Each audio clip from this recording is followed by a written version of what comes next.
The Pascagoula alien abduction occurred in 1973. It was October the 11th when co-workers Charles Hickson and Calvin Parker were abducted by aliens while fishing near Pascagoula in Mississippi. And the incident earned substantial mass media attention. Calvin Parker's joining us today. Hello, Calvin. Hey, how are y'all today? I'm good.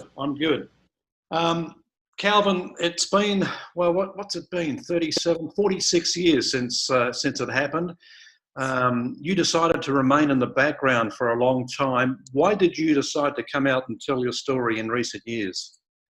Well, I really didn't want to come out. It's kind of forced on me by Philip Mantle and my wife.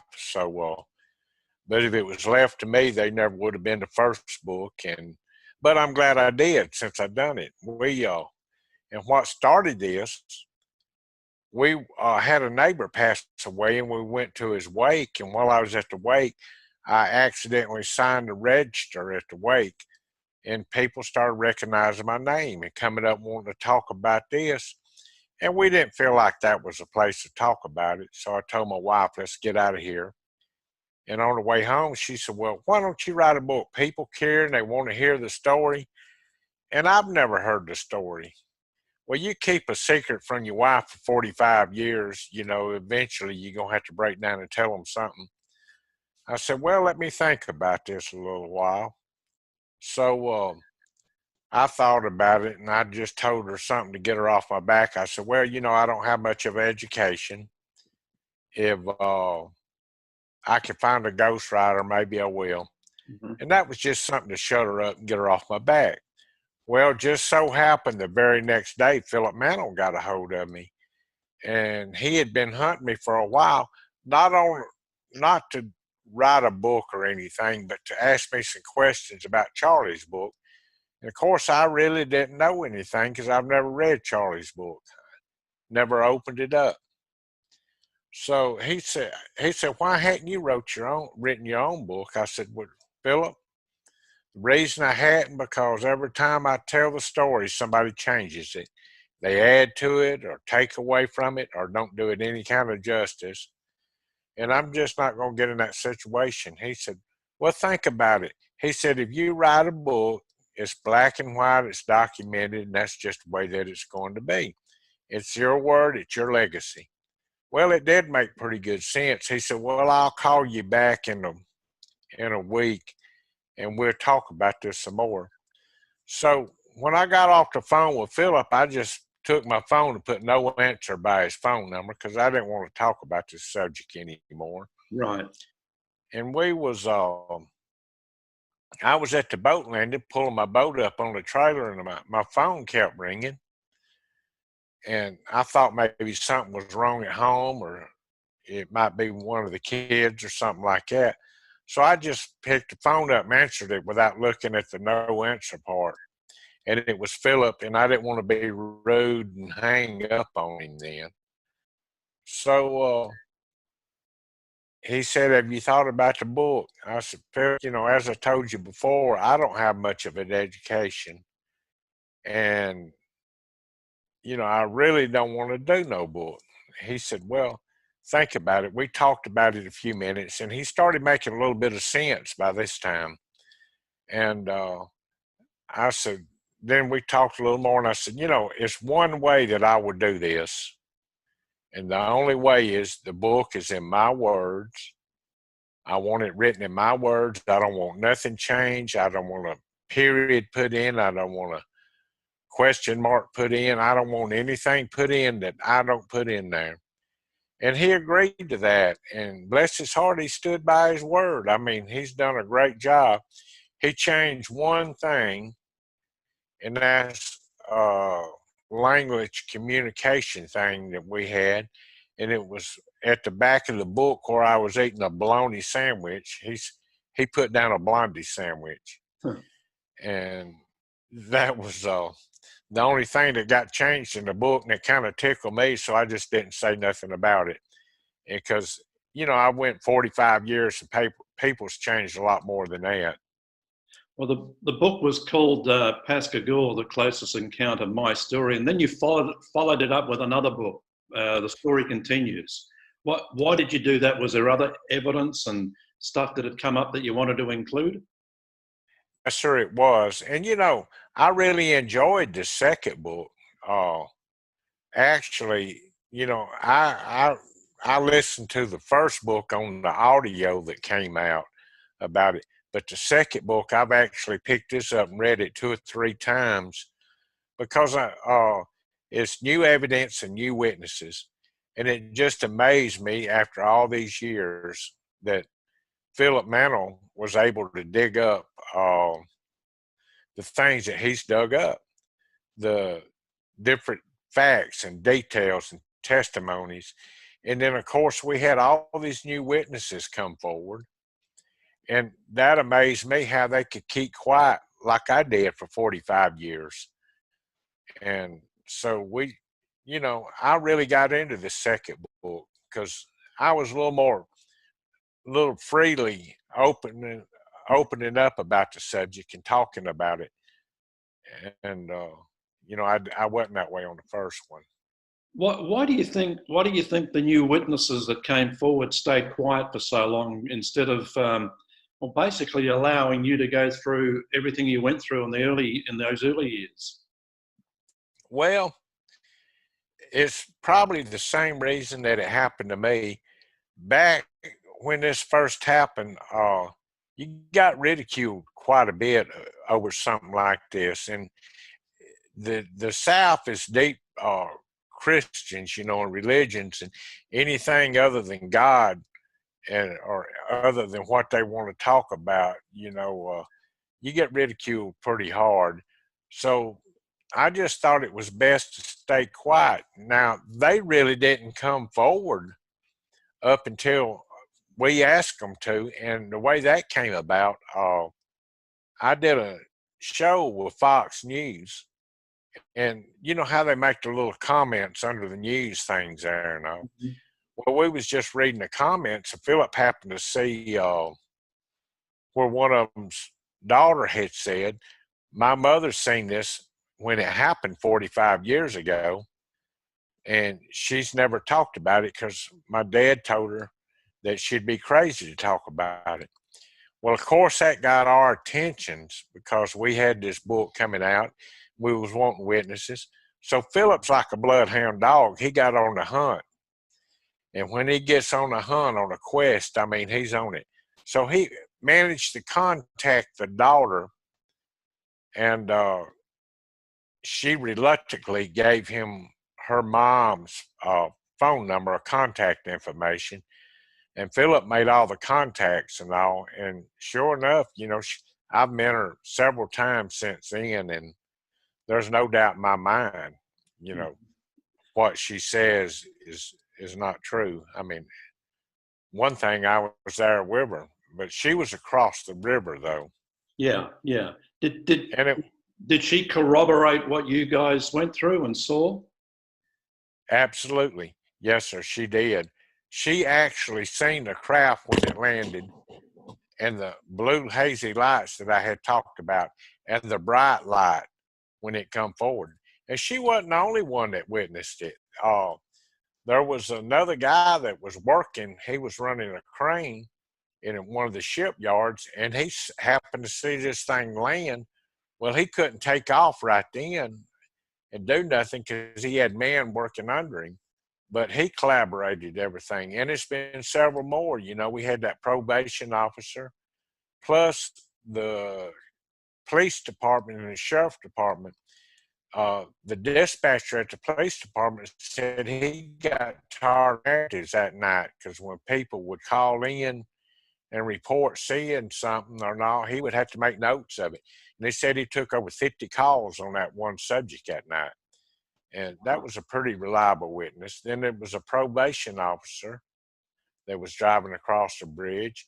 Then there was a parole officer that was also coming across the bridge that seen something. And all these people called in and reported it.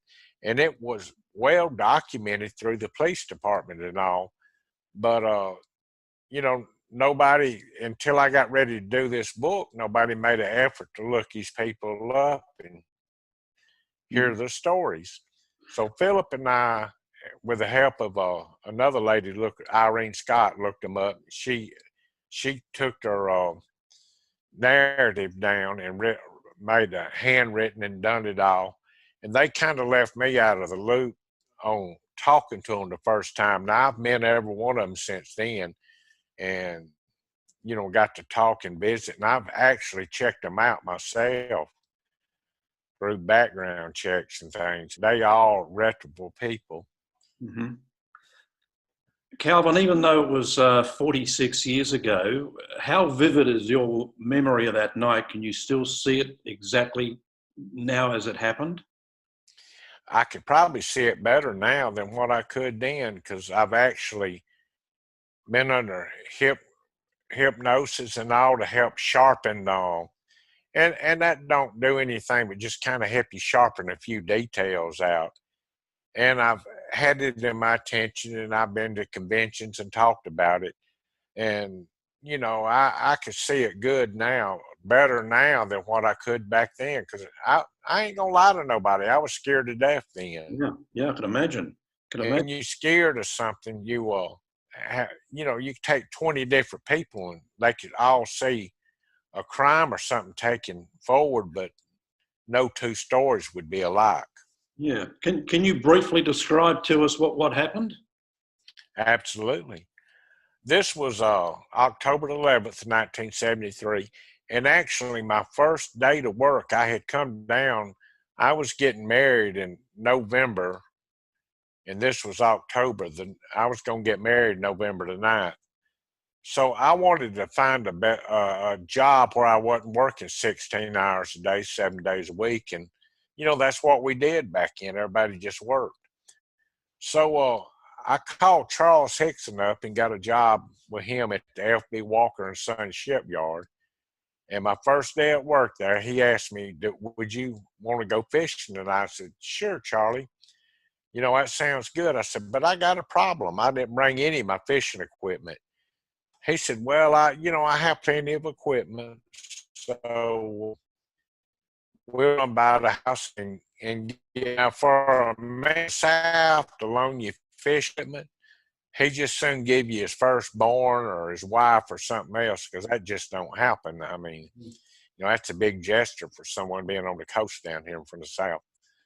So we went by and we got the fishing equipment, and we was in my car, and we drove over to the grain elevator first. Now, while we was fishing at the grain elevator, the bugs got so bad, we just couldn't stand it. And I said, Charlie, I can stand a lot of things, but I just can't stand what's going on now. Something you can't see biting you as big as a giraffe's mouth or something. He said, well, I know another spot. Maybe that won't be that bad. So we left and went to the old Shaw Pitter shipyard, which is on the east bank. Well, it's on the east bank of the river. We was on the east bank, but we was on the west side of the east bank. And we got to get out of the car, and I noticed it was a bunch of trash and debris around. And I had mentioned to Charlie, Lord, look, why don't they keep this place up? And I said, Charlie, there's a no trespassing sign here. We fix to get in a lot of trouble fishing here.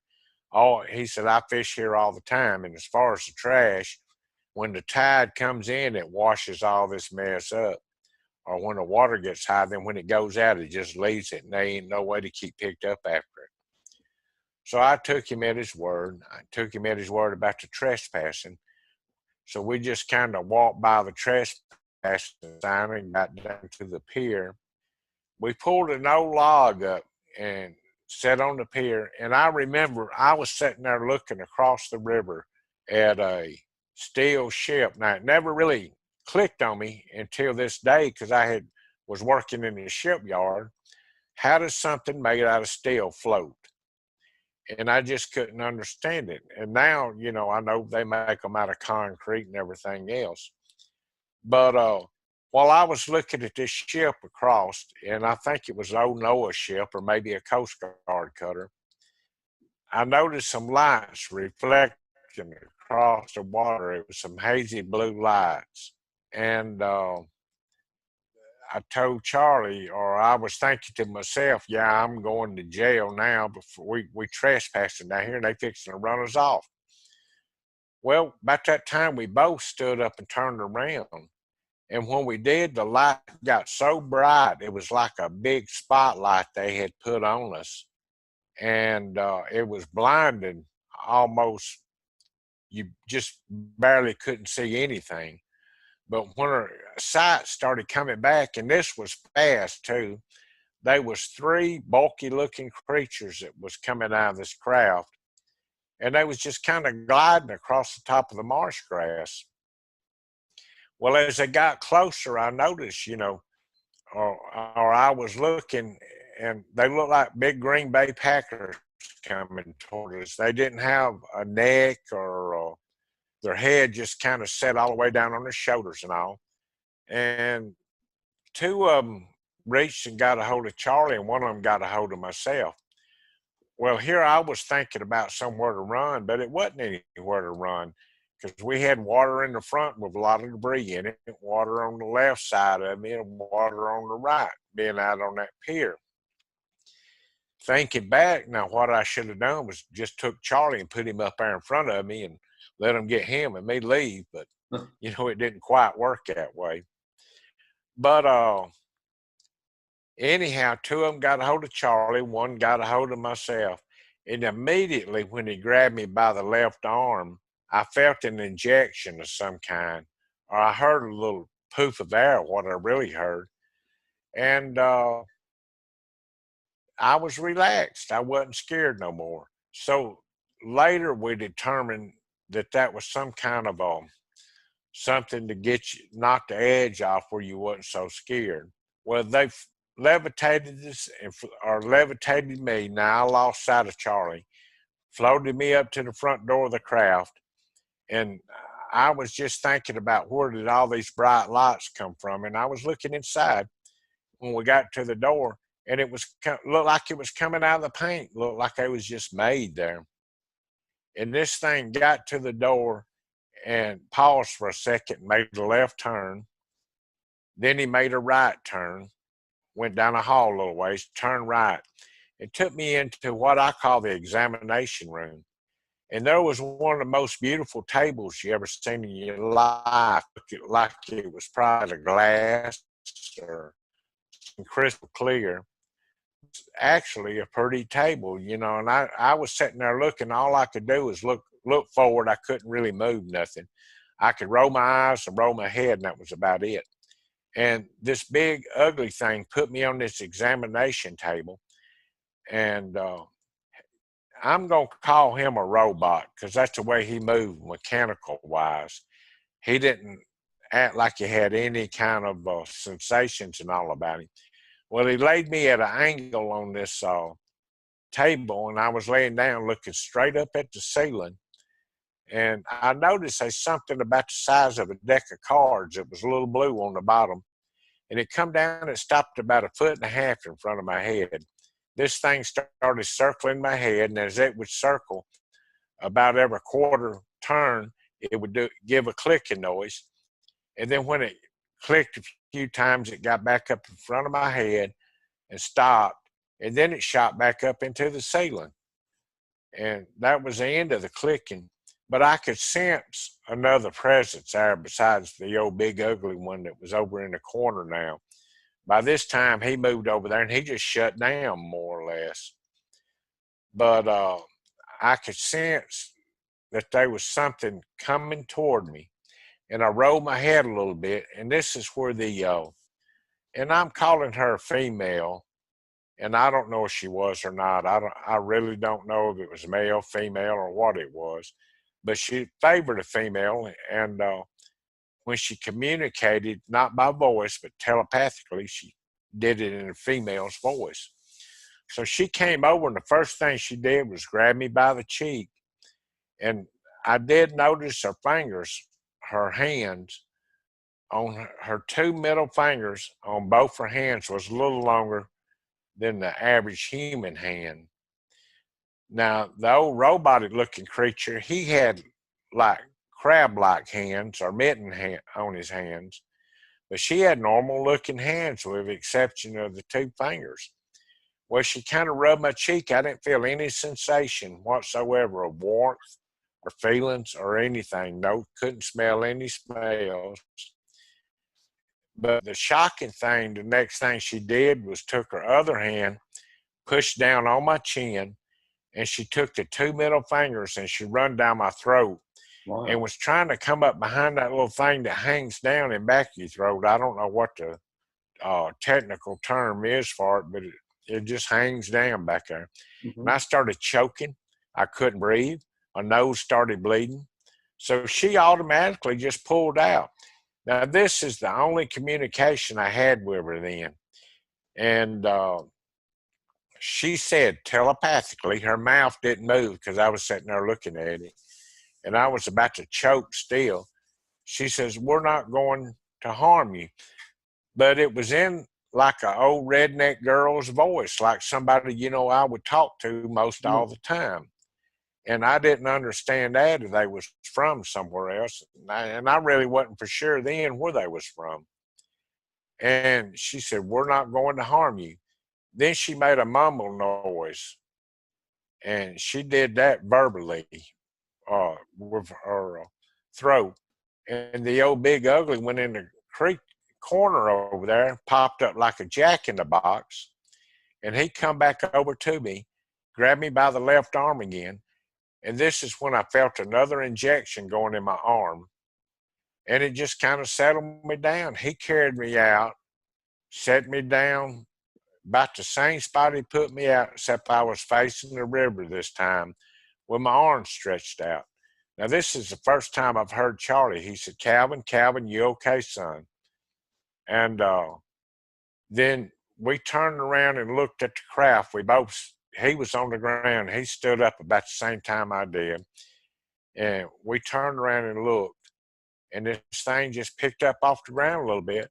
Then when it got up a little ways, it just disappeared into the sky. It was so fast, like a streak of lightning. Can you estimate how long it all took? You know, I would be lying if I said, but according to the time that we called the sheriff department and they came out and picked us up, and the time that we got to the fishing pier, this was probably around 5:30 because we had a good full moon that night. And about 11 o'clock before I left the sheriff department, and we was in there probably for an hour. So it was a pretty good while inside this craft. It didn't seem like it, but you know, we spent a good deal of time in there. Did Charles go through the same thing that you were put through? You know, to be real honest with you, I never talked to Charlie. I don't know what he went through. Me and him never really talked about what happened. The only conversation we had was Charlie said when we got out to the pier, "Well, we need to go tell somebody." I said, "Tell somebody what?" "Nothing happened to me." "I don't want to tell nobody nothing, Charlie. We don't need to tell nobody this." Because that was my first day on the job, and I didn't want them to think I was crazy, and I didn't want them to get fired. I was fixing to get married. I didn't want my in-laws to think I was a slap idiot or my fiance, Mm-hmm. you know, because things just didn't happen like that you heard about back then. Yeah. Calvin, I read somewhere where you say you're still searching for answers on what happened that night. So you still think there are blank spots that you still need to find out about? Well, you know, that's something I'm not real sure about. I know it's a lot that I need to find out about, and a lot of others also need to find out about. But yeah, I'm still hunting answers on the truth. You know, I just mainly, who were they? Where were they from? And how come they picked me out of all these billions of people on this world? But, you know, now that I've been going to these conventions and all, listening to other people, I know, you know, I'm not just the only one that's ever been abducted. You know, it's a lot more that has. Yeah. So I just keep an open mind about it. Yeah. How has it affected your life and your mental state in general? Well, when this first happened, I was a recluse. I didn't get out. I didn't want nobody calling my name because I had the media following me around. You know, I figured once I got home, once I left my job and got home, that it'd be forgotten. You know, there'd be a little hot streak in there like they usually do, and news plays out. But it followed me for 45 years. Now, since the book came out, it's actually improved my life. You know, instead of staying to myself, I've never really talked to my wife about none of this up until we did the book. Never told my friends about none of it. And you keep a secret from your wife for 45 years, that shuts down a lot of communication, a lot of things that you do together. But then when the book came out and I started loosening it up and we talked about it some, then it opened up a whole new world for me, for us.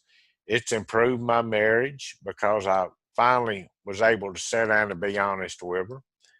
And I don't know how she lived with me the way she has all these years because I didn't want to do nothing but work. All I wanted to do was get up, go to work, make a little money, and come home. Yeah. And now we get out, we go do things together, and Well, how was your wife's reaction when you told her, the details of what happened? Was she sympathetic? well, when let me go back to when we was doing the book, I had mentioned to Philip that Bud Hopkins had tried to hypnotize me, and I don't think he ever did. Well, that put Philip on a quest. He said, well, Bud's a friend of mine, or was. He's dead now. But Dr. Jacobs has taken his work over. And let me see if I can get it. So it wasn't just a few days. Dr. Jacobs sent me an email asking permission to give Philip Mantle the transcripts of that hypnosis.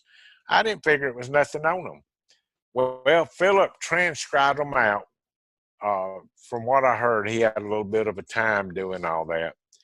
And he got them transcribed out in writing. Well, he emailed me a copy of it and then sent me a CD of the tape. Well, when I got it and realized I had been hypnotized, I quit reading it altogether right then because I didn't want it to put memories in my head that wasn't there. And what had happened, Bud had put a post-hypnotic suggestion in my head. But what I did, I was back here working on the book and I walked out. I told my wife, she was on the front porch. And I said, that guy did hypnotize me in Florida. And there's something to that because I don't remember being hypnotized.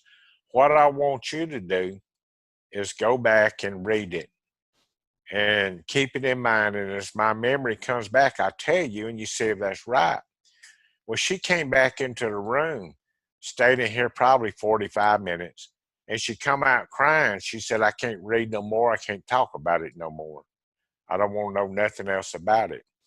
So that's when it really hit her what had happened in depth, then. Up until then, she just, whatever she'd hear on the news media, and she was like me, she thought it was all a joke anyway, the way the news media presented it. Yeah. Are you at peace with it all yet? Well, yes, sir, I am in one way.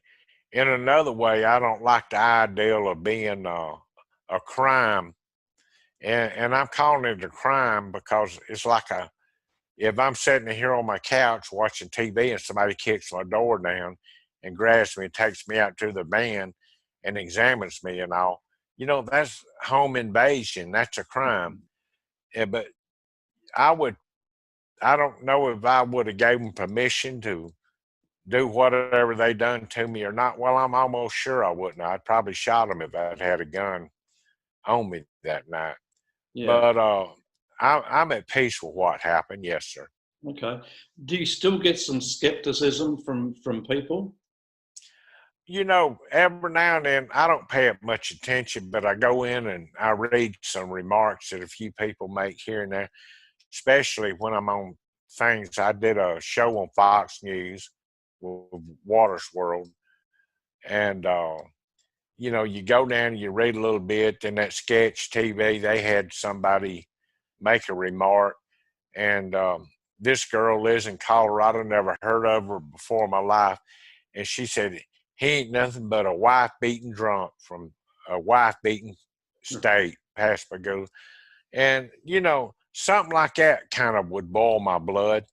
But that's not me. I mean, I just tell just what happened to me, and I'm honest about it.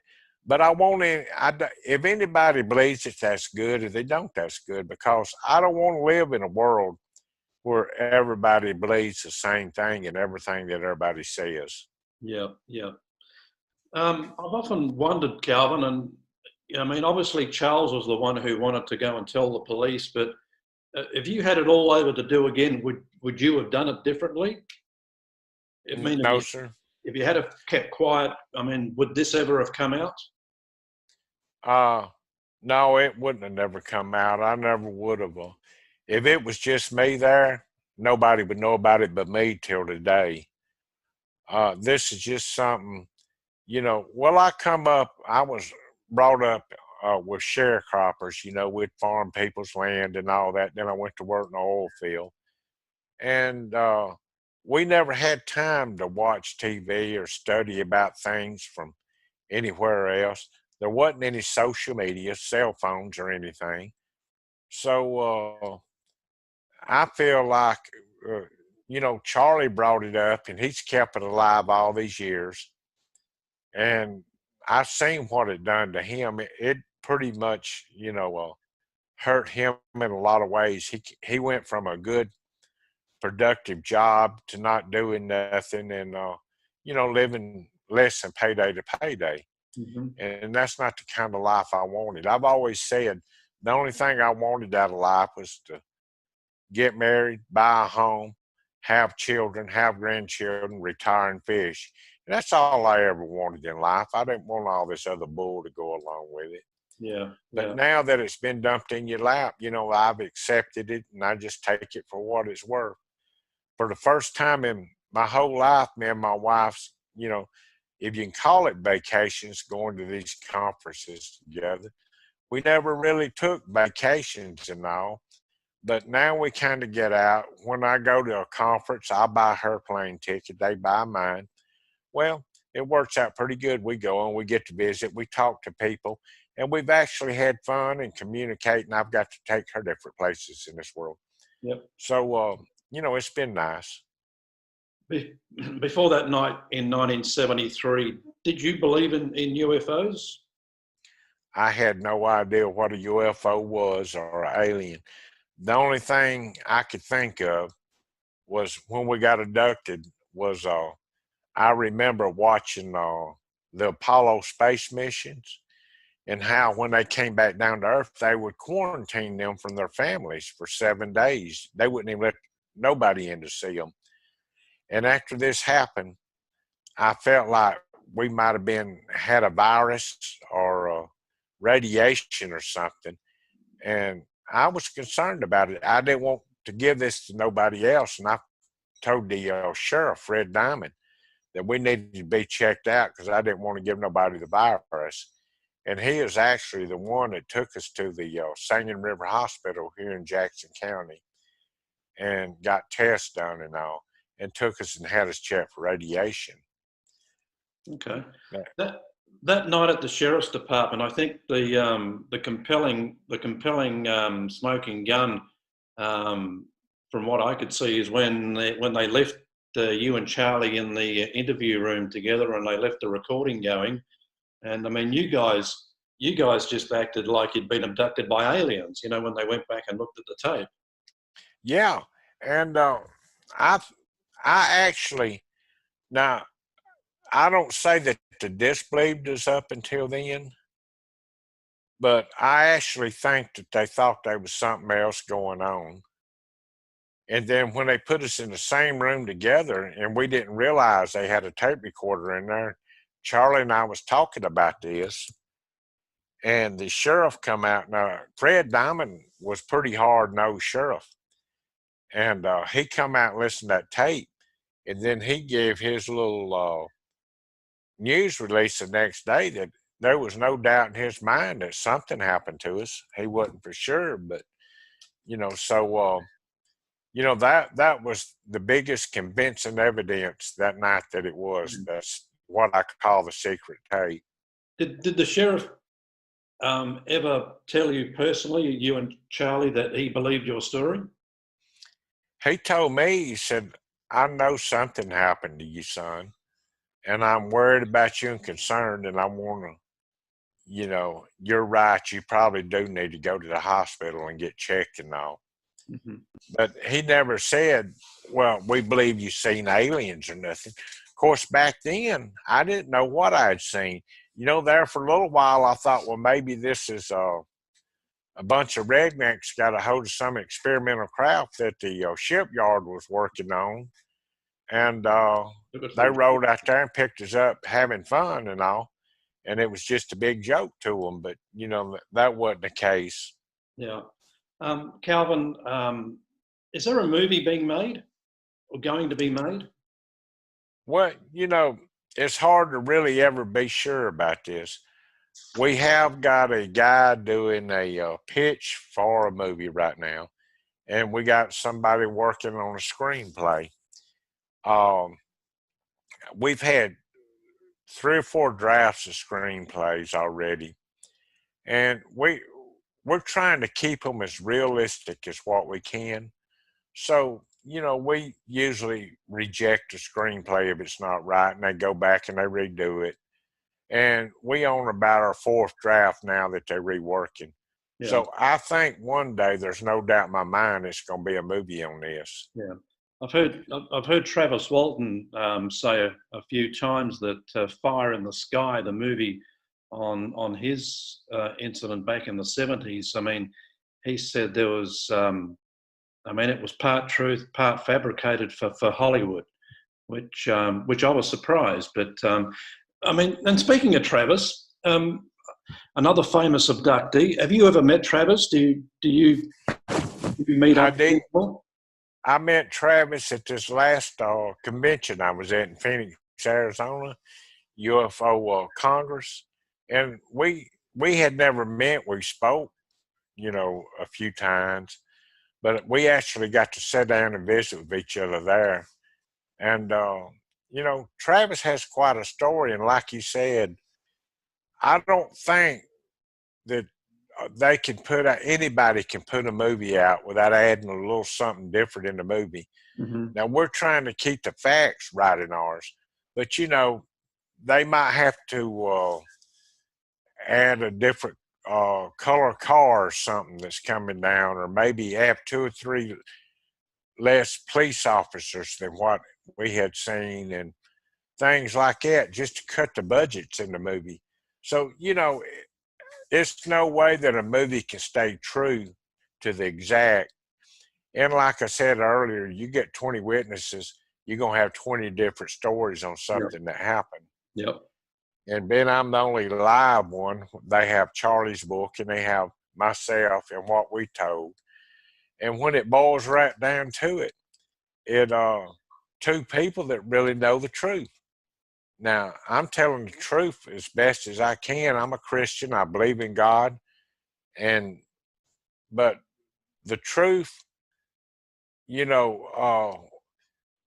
what I'm trying to say again, Charlie might have seen something a little different than what I seen. But I know what I'm telling is true, though. There's no doubt in my mind. Have you experienced other close encounters since that night? In 1993, I had somewhat of a close encounter. And this actually came out in hypnosis with Bud Hopkins.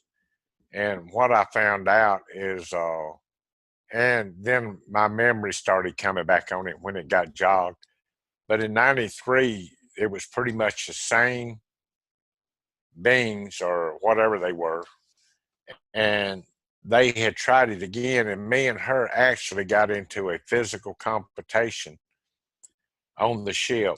Wow. And, you know, I beat her head against the wall. I was tired of being taken against my will. Yeah. But I really think they had come back to get some kind of a something out of me that she might have left in me, maybe something to keep track of where you are, or your health or something. Hmm. So, you know, it's just really hard to say why they come back. But Yeah. not since then I hadn't. Calvin, do you still visit the spot where the abduction took place? Yes, sir, I do. They got a plaque put up there now.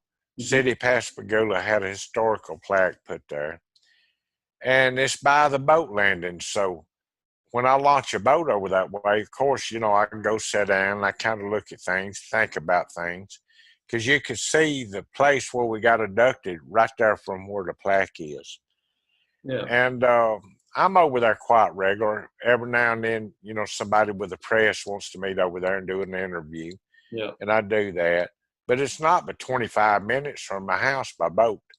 Yeah. So sometime I get my boat and run over there.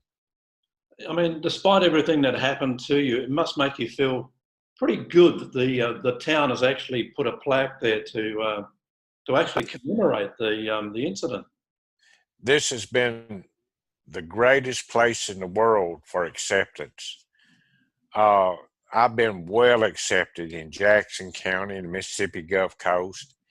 And these people have really been great to me and good to me. And this is a lot of the reason I come out is because of the people around here. I know I live where I live now in this subdivision. You know, nobody would tell anybody where I was or who I was or anything because I'd ask them not to. Hmm. And these people have been great. Everything from the mayor to uh, the historical society and everybody else. I can't think of a person around here that hadn't been good to me, and I appreciate them. Do you have any advice for other people that have experienced a similar thing to you and kept quiet about it? Yes, sir, I do. If this happened nowadays in time, there's enough people out, and I found that out on Facebook. You know, before I wasn't a social media fan or anything, but Facebook has put me in touch with a lot of people that's been through the same experiences. They need to contact somebody and get some help dealing with it because this isn't something easy to deal with. I mean, it's something that stays on your mind. You never, and you're there for a while. Of course, you know, I can't say I'm afraid of going fishing or anything again because me and my wife, sometimes we get up at 1, 2 o'clock in the morning and go. But you never know when you walk out the door what's going to happen next. So I would suggest that they talk to somebody and get some help with it, get some counseling Yeah. somehow with somebody who knows how to deal with this subject. Calvin, I don't know how hard and deep you think about the whole UFO alien phenomena, but do you have any thoughts about disclosure, about whether all this is going to be brought out into the open? I feel like it will. You know, this is too big a thing, and there's too many people know about it to really be kept quiet and secret for too much longer, I believe. Sooner or later, everybody's laundry's got to air. And Mhm. even with politics, the way that they are, you know, if those idiots would all quit fighting each other and start getting along, we Yeah. could be a lot better off and a lot further in this world. Yeah. But I think you know, the alien race is just like the races here on Earth. We got all different kind of races. We got Muslim, Buddhist, and you know everything in here, and they don't. None of them get along too much. One religion with the other religion, but sooner or later they're gonna have to come to terms with things. You got some good people. You got some bad people, and you got some pure damn mean people. And I think all the goods gonna come together before long. Okay. Well, Calvin, I really appreciate you giving us your time today. It's been a fascinating discussion, and Well, fingers crossed that they do make a movie and they do keep it pretty close to what happened. I'm going to do my best. Philip and I both going to do our best to make sure that it does. And the guy that's selling the pitch, he's the same way. He wants it to be accurate. Okay. But once somebody gets the rights, you never know which way to go. Okay. Well, Calvin, thank you very much, and God bless, and all the best in the future. Thank you. I appreciate you. Calvin Parker joining us today.